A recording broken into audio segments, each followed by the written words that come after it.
Assalamualaikum warahmatullahi wabarakatuh. Bismillah, walhamdulillah, wassalatu wassalam ala rasulillah sayyidina wa nabiyina Muhammad ibn Abdullah wa ala alihi wa sahbihi wa man walah, wala hawla wala quwata illa billah. Pada kesempatan kali ini membahas Mazagola Iblis, kitab Mazagola Iblis, episode yang ke-8. Mengingat yang sebelumnya episode yang ke-7, yaitu Iblis bertanya tentang sahabat Nabi Muhammad SAW, baik itu Sayyidina Abu Bakar Siddiq radhiyallahu an, Sayyidina Umar radhiyallahu an, Sayyidina Utsman radhiyallahu an, dan Sayyidina Ali radhiyallahu an. Dijawab oleh Iblis. Itu bisa disaksikan di episode yang ke-7. Silahkan dilihat episode yang ke-7.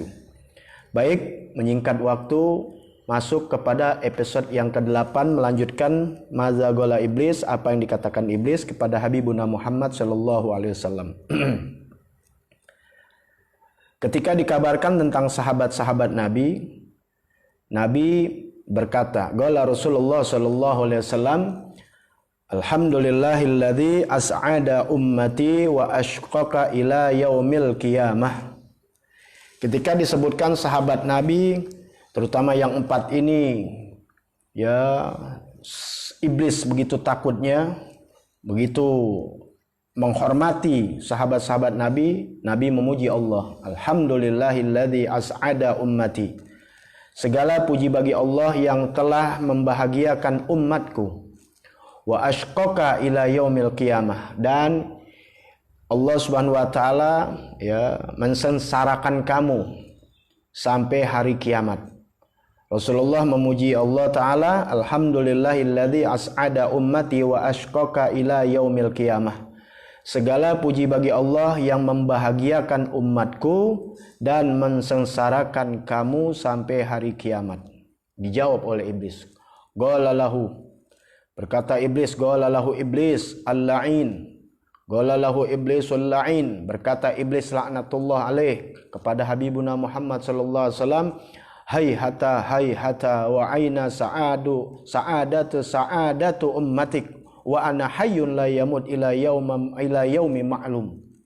Dijawab oleh Iblis, ya, sungguh jauh.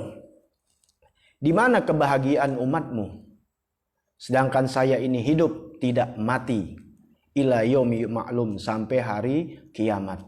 Ya, Iblis dihidupkan dan matinya nanti sampai hari kiamat. Makanya Iblis katakan kepada Nabi, oh sungguh jauh. Di mana kebahagiaan umatmu? Di mana umatmu bahagia? Itu kata jawab Iblis kepada Nabi Muhammad. Wa anna hayyun la yamut. Saya ini hidup tidak mati ila yaumi ma'lum, sampai hari kiamat. Wa kaifa tafrahu ala ummatik, dan bagaimana engkau bisa senang atas umatmu, engkau bisa gembira dengan umatmu. Wa ana adkhulu alaihim fi majardam, ya, saya ini masuk, ya, kepada mereka di saluran-saluran darah mereka, walahm, dan di daging-daging mereka. Tuh Iblis katakan, ya, Iblis, ya, bukan menghantui kita, yang kita takut adalah mereka masuk ke darah-darah kita, ke urat-urat kita, sebab dari makan-makan yang haram, dari dosa-dosa kita, ya, Iblis masuk ke dalam darah-darah kita. Untuk apa? Untuk menghancurkan keimanan kita. Wahum la yarawnani, dan kata Iblis juga, dan mereka manusia dan umatmu itu, atau manusia, tidak bisa melihat aku. Manusia nggak bisa melihat Iblis, tapi Iblis bisa melihat kita. Makanya kata Iblis, wahum la yarawnani, dan mereka umatmu tidak bisa melihat aku. Walladzi khalaqani wa nadharani ila yaumi yub'atsun. Ya, bersumpah Iblis demi Allah. Ya, Iblis bersumpah juga sama. Dia tidak mengingkari Allah. Dia takut kepada Allah. Dia mengakui Allah. Silahkan lihat episode-episode yang sebelumnya yang sudah Anda bahas, yang dia diutus, ya, diberikan izin oleh Allah taala, ya, untuk bertemu Nabi Muhammad sallallahu alaihi wasallam untuk menjawab segala apa yang ditanyakan oleh Habibuna Muhammad sallallahu alaihi wasallam. Dan ingat, iblis itu takut kepada Allah. Dia membangkang akan perintah Allah. Satu, masalah sujud kepada Nabi Adam, ditentang perintahnya. Tapi halnya dia juga takut kepada Allah Subhanahu wa taala. Ya, tapi manusia kadang-kadang lebih dari iblis, berani menentang Allah Subhanahu wa taala, berani melawan Allah Subhanahu wa taala. Bahkan ya tidak salat, tidak sujud kepada Allah taala sehari semalam sampai 5 kali. Iblis bersumpah, "Fawalladzi khalaqani wa nadharani ila yaumi yub'atsun." Demi Allah yang menciptakanku, yang mentangguhkan diriku sampai hari kiamat. Allah berikan kabul penerimaan kepada iblis cuma satu, yaitu ketika dia minta panjang umur sampai hari kiamat, Allah kabulkan. La'uqwiyannahum ajmain, sungguh saya akan menyesatkan mereka semua. Tuh iblis. Ya, di hadapan Nabi Muhammad sallallahu alaihi wasallam dia katakan, saya masuk ke darah-darah mereka, ke saluran-saluran mereka, saluran darah-darah mereka. Saluran darah kita begitu banyak, lari ke mata, ke jantung, ke hati, makanya was-was kita, ya, dan sebagainya. La'uqwiyannahum ajmain, sungguh saya akan menyesatkan mereka semua. Jahilahum wa alimahum wa ummihim wa qari'ahum wa fajirahum wa abidahum illa ibadallahil mukhlisin. Dan aku gak pandang bulu, aku goda yang bodoh, aku goda dari manusia. Yang pinter, yang alim, aku goda. Yang buta huruf, aku goda. Wa qari'ahum, yang kenal huruf, yang bisa baca Quran, bisa baca maulid, yang bisa baca zikir, wirid dan sebagainya, aku goda. Kaya miskin aku goda. Wa fajirahum, yang fajir, yang celaka aku goda, aku lalaikan. Wa abidahum, yang ahli ibadah, semua tidak pandang bulu, iblis semuanya digoda. Illa, terkecuali kata iblis, ibadallahil mukhlisin, kecuali orang-orang yang ikhlas. Ya. Kemudian Nabi katakan, wa minal mukhlisin anka. Bagaimana pendapatmu tuh orang yang mukhlis, yang ikhlas itu yang bagaimana? Ya, karena iblis mengatakan, saya nggak bisa goda hanya orang yang ikhlas karena Allah. Sedangkan orang kaya, orang miskin, pejabat, ulama, mau bodoh, mau pinter, mau fajir, tukang maksiat, semua tidak pandang bulu digoda oleh iblis. Terkecuali yaitu orang yang ikhlas. Siapa yang ikhlas? Ya. Qala amma alimta ya Muhammad, ketika Nabi tanyakan, pendapatmu bagaimana orang yang ikhlas itu bagaimana menurut hai iblis? Ya, jadi menurut iblis nih. Jadi kalau kita ambil ini ilmunya, ya, iblis nggak bakal bisa goda kita, karena ini menurut iblis nggak bisa goda orang yang ikhlas. Nabi tanya, yang bagaimana ciri-ciri orang yang ikhlas? Bagaimana tuh orang yang ikhlas itu yang bagaimana? Dijawab oleh iblis, amma alimta, tidak engkau kau tahu ya Muhammad? Amma alimta ya Muhammad, amma alimta ya Muhammad, tidakkah engkau tahu ya Muhammad? Innaman ahabba dirham wad dinar laisa bimukhlis lillahi ta'ala. Sesungguhnya orang yang cinta, yang demen dengan dirham, artinya uang, wad dinar juga termasuk uang, harta, ya, uang, kekuasaan, itu adalah bukan orang yang mukhlis karena Allah, orang yang ikhlas. Wa idza ra'aitur rajul, apabila aku lihat seseorang, kata iblis, la yuhibbud dirham wad dinar, dia enggak suka dengan uang, tidak suka dengan harta, tidak suka dengan kedudukan, wala yuhibbul madah wassana, enggak suka puja-puji, enggak suka diangkat-angkat. Alimtu annahu mukhlis lillahi ta'ala, aku tahu, kata iblis, dia adalah orang yang ikhlas karena Allah. Fataroktuhu, maka aku tinggalkan dia. Enggak bisa iblis sudah. Iblis nggak takut sama orang warat wirid, nggak takut sama orang yang sholat, nggak takut. Iblis kan katakan di sini sudah, yang tukang baca Quran nggak takut, apalagi yang bodoh. Iblis cuma takut sama orang yang lillah karena Allah, ikhlas karena para banyak yang ibadah, orang yang tablik, orang yang ceramah, orang yang baca Quran atau yang segala ibadah, apalagi nggak ibadah, yang ibadah, karena banyak tujuannya. Jadi ulama, Masya Allah, tapi ketika dikasih kedudukan, melempem. Ketika bicara lantang teriak, dikasih uang, bicaranya beda. Dari A jadi B, B jadi C, C jadi D, D dari E. Yang haram jadi halal, yang halal dari haram. Gara-gara apa? Kekuasaan, uang, harta. Yang dulu begini dipuja-puji jadi begitu. Yang begitu dipuja-puji jadi begini. Belok-belok jadinya. Ya, kenapa? Karena godaan iblis.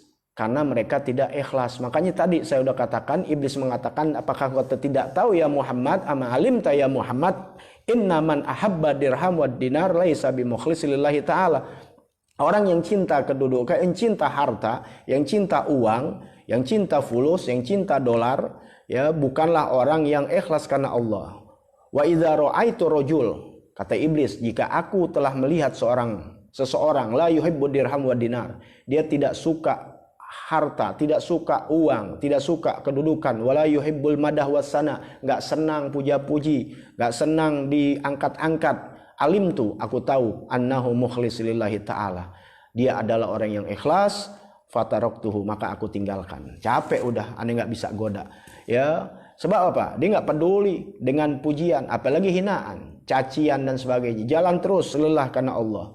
Ya, enggak dikasih harta, enggak ada, tetap jalan terus istiqomah. Karena tujuannya ibadah, dakwah atau apapun juga ada karena Allah. Maka oleh karena itu, ya, kalau kita ingin mencari seorang guru, mencari seorang ulama, seorang figur, adalah yang tidak mencari jabatan, yang tidak mencari harta, yang tidak menumpuk dan sebagainya. Kita akui, karena di dalam kitab, ya, dalam ajaran agama tentunya dari Rasul sallallahu alaihi wasallam, ya memang disuruh kita untuk mencari harta. Untuk apa? Untuk kita bisa makan kita untuk ibadah. Hidup kita ini bukan untuk makan, tapi makan untuk bisa hidup untuk ibadah. Itu diterangkan dalam kitab akhlak yang ketiga. Jadi artinya kita butuh dengan uang, butuh harta untuk apa? Untuk bisa ibadah, bukan memperjualkan ibadah. Ya, untuk mencari harta, ya, ibadah hanya jadi sebagai kendaraan untuk mencapai tujuan dia mengumpulkan harta benda. Itu yang dilarang. Adapun kita kerja mencari halal, itu nggak apa-apa. Karena kalau orang yang udah ikhlas, ketika dia kerja, dilihat ini haram atau tidak. Kalau haram dia tinggalkan. Karena dia lillah, karena Allah Subhanahu wa taala. Walaupun orang biasa, tapi berapa banyak orang yang dikatakan ngerti agama karena tujuannya tidak ikhlas. Kalau tidak ikhlas kan kata iblis, dia senang dengan harta, dengan kedudukan, mencari popularitas dan sebagainya.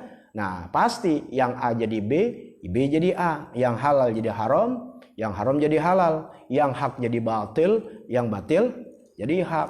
Nggak lurus sudah. Makanya orang-orang yang lurus udah digoda dengan duit, digoda dengan harta, nggak bisa juga, bahkan dihina, dipenjarakan ataupun asingkan dan sebagainya, dia tetap bertahan, tidak goyah, tetap menjalankan, bahkan sampai dibunuh seperti para nabi-nabi begitu dalam dakwahnya. Ya, adapun dikasih kekayaan itu dari Allah, seperti Nabi Sulaiman kaya. Tapi kekayaan itu tidak ada di hati. Andai kata diambil sama Allah Ta'ala pun mereka tidak akan gundah. La khaufun alaihim wa lahum yahzanun.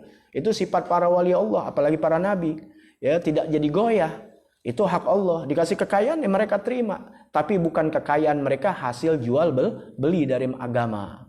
Nah itu. Selama itu iblis takut. Jadi kembali lagi dalam episode ke-8 ini, mudah-mudahan kita jadi orang yang ikhlas karena Allah. Dan ketika ikhlas nggak usah disebut aneh ikhlas. Nggak usah disebut. Ikhlas itu urusan kita kepada Allah. Kalau mulut kita ikhlas, hati kagak, ya, jadi nggak usah pakai dibilang nih ikhlas, nggak usah, sudah, ya, itu urusan kita sama Allah. Hati-hati permainan setan, makanya ngaji, ya. Di akhir saya katakan duduk nuntut ilmu, kalau enggak dipermainkan oleh setan, sebab kebodohan kita anggap enggak ria jadi ria. Kadang-kadang banyak orang ketika sesuatu kebaikan akhirnya ditinggalkan. Kenapa? Nggak enak, ntar begini kata orang. Ya, jadi dia menilai ibadahnya karena orang, bukan yang menilai Allah. Mau ngaji malu nggak enak ditinggalin. ya nyumbang masjid, nyumbang ini, jangan disebut namanya aja hamba Allah. Hati-hati tipuan setan. Ketika kalian takut nanti dipuja-puji, takut sama manusia lah, urusan inti sama Allah. Nanti Anda bahas lebih jauh tentang riya. Bahkan ada lagi tentang kita memberikan seseorang, nggak usah lagi kita minta doa. Ketika kita memberikan orang, kita dapat pahalanya dari siapa? Dapat keberkahannya dari siapa? Dari Allah.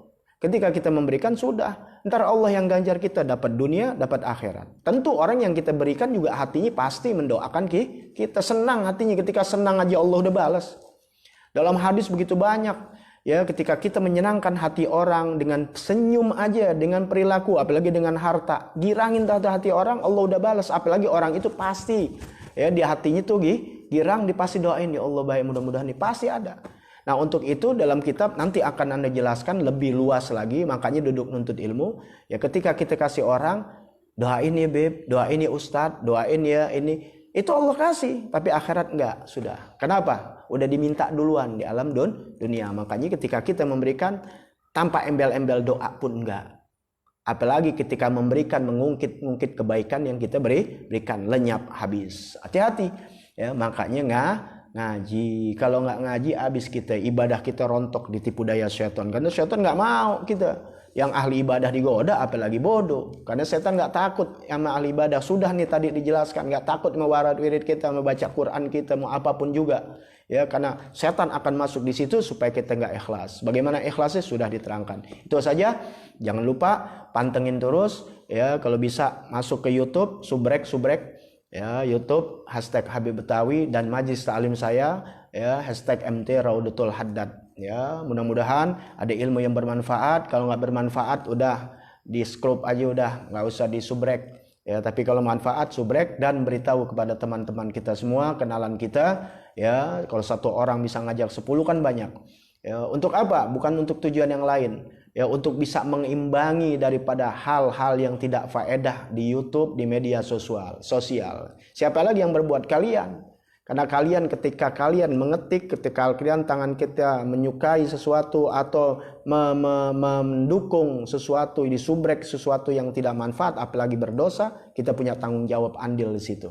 Nah, untuk itulah, ya, kita tidak bisa menghentikan, tidak bisa begini dan begitu. Ya, paling tidak kita menandingi, ya, menutup gerakan-gerakan mereka dengan gerakan yang menjadikan kemanfaatkan kita dunia akhirat. Itu saja. Wassalamualaikum warahmatullahi wabarakatuh.